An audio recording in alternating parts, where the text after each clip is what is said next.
The midterms turn into a shocker in Michigan. A disaster for Republicans means Democratic control in Lansing for the first time in 40 years. And it leads to a number of firsts, from Michigan's first Indian American member of Congress to the first African American Speaker of the Michigan House. Today is Sunday, November 13th, 2022, and this is Flashpoint. Hi, and welcome to Flashpoint. It has now been 6 days since midterm election day, and the dust actually has yet to settle thanks to some votes out west. But midterm elections are always pretty bad affairs for the party in power.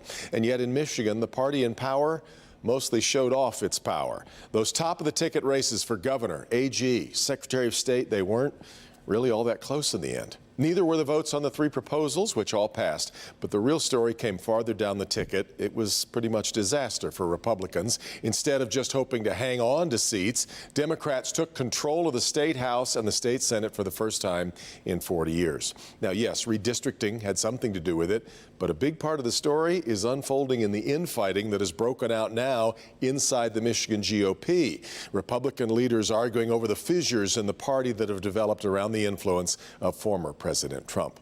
But for the Democrats, Governor Whitmer, the good news is you've got a majority in the Capitol. The bad news is you've got a majority in the Capitol. In the political world, it's easier to throw javelins than it is to catch them, so the pressure is now on Gretchen Whitmer and her second-term agenda. We're going to talk about that this morning with the man who will be the new Speaker of the House. Joe Tate of Detroit becomes the first African-American Speaker in state history. We're also going to talk today about the man who won the race that kept Detroit from having an African-American member of Congress. But as the state's first ever Indian American congressman, Sri Thanedar has his own pioneering path to follow. We're going to talk to him, too. And we'll talk with our pollster, Richard Zuba, about how things broke the way they did on election night, all today on Flashpoint.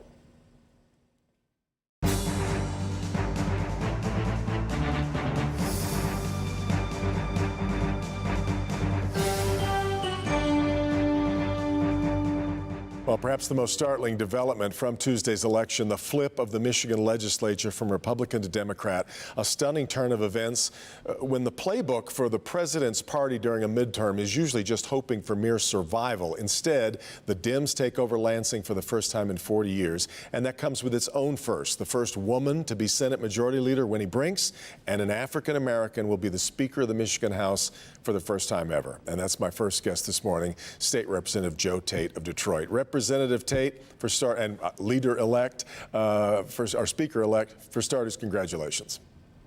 Thank you, Devin. I really appreciate it.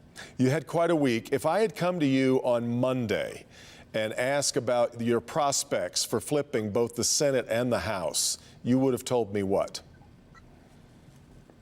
I would have told you that, you know, it's a possibility. I think when in all of these elections, we play to win.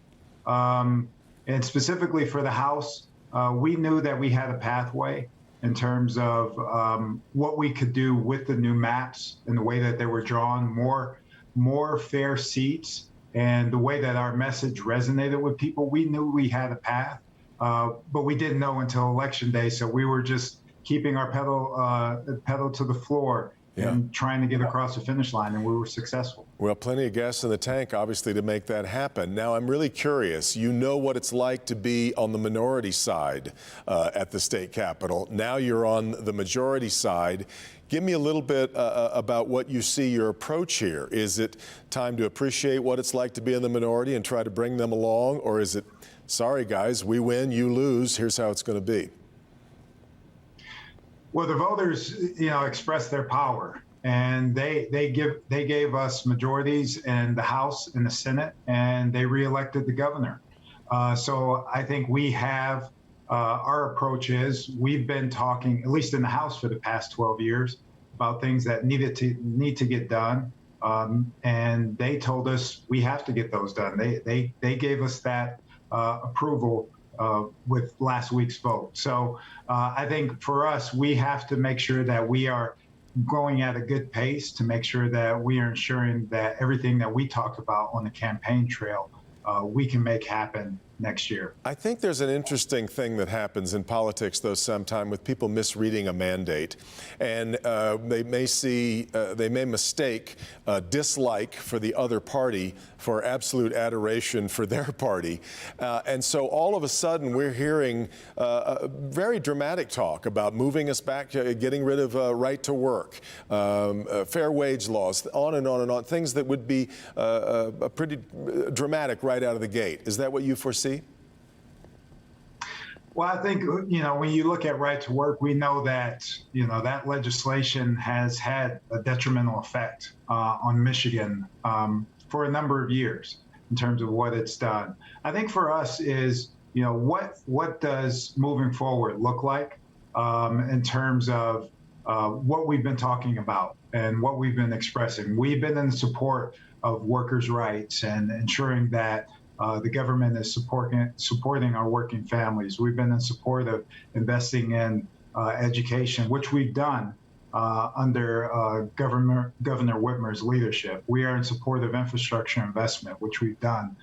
So everything that we've been talking about, we want to find resolutions through the policy process. So I think that's what you'll see from us. And finding those ways in that resolution. And we want to do it in a bipartisan fashion, no doubt about that. But also we want to keep in mind why we've been sent here and what opportunities that we have to move the state forward in a positive fashion. It's an unusual thing to say, but there's a lot of money laying around in Lansing these days because of all of those unspent federal dollars. What's the best way to move forward with a windfall that won't be there forever? Not forever money. Absolutely. I think what we've been doing, looking at what the governor's been looking at, transformational projects. We've seen not only as we saw with historic investments in education, huge investments in childcare, infrastructure, housing. I think we can continue to move that. I mean, it points us in the right direction when we look at, take for instance, infrastructure. We had several $billion invested in it, but we know that we need that much more in order for us to get to a place where our infrastructure systems across the state are to a higher standard. So I think looking at those transformational projects, continuing to do that, I think there are opportunities. And as you mentioned, we have a robust balance sheet with almost $7 billion. So I think we can find really good opportunities to invest in. Lastly, Joe, I've only got about a minute left, but I'm really curious. Michigan is famously one of the least transparent state governments in the country. And Lord knows where a lot of these things are going to tumble out. The Lee Chatfield investigation could get very, very ugly. In fact, it already is. What can be done to restore confidence in transparency in Lansing? Absolutely. That's another great question. So we look at the recent proposals that have been offered, not only with reforming term limits, but looking at financial disclosure. Yep. I think that's something that the people have wanted, but we can also move that forward as well too. Democrats have been introducing for a number of years during Sunshine Week, getting more transparency in our institution. And I think, we should continue to do that because that only just builds trust in our institution with Michigan residents. Lastly, Joe, do you expect that the abortion issue has been decided now, or do you expect more fights ahead? I think we're going to see more. I'll tell you personally, the 1931 abortion ban law. That's something that we need to get off of our books. We saw what happened with Prop 3. So we will be having discussions around that. So it's going to be continued discussions around that. I don't want to say fights because we're going to be deliberating with our friends and making sure we get to a good solution. You got to leave it there, Joe. I got to get to a break, but congratulations again, Joe Tate, the new Speaker of the House in Michigan. We'll talk to you again soon, I hope. And we'll take a quick break. This is Flashpoint on Local 4.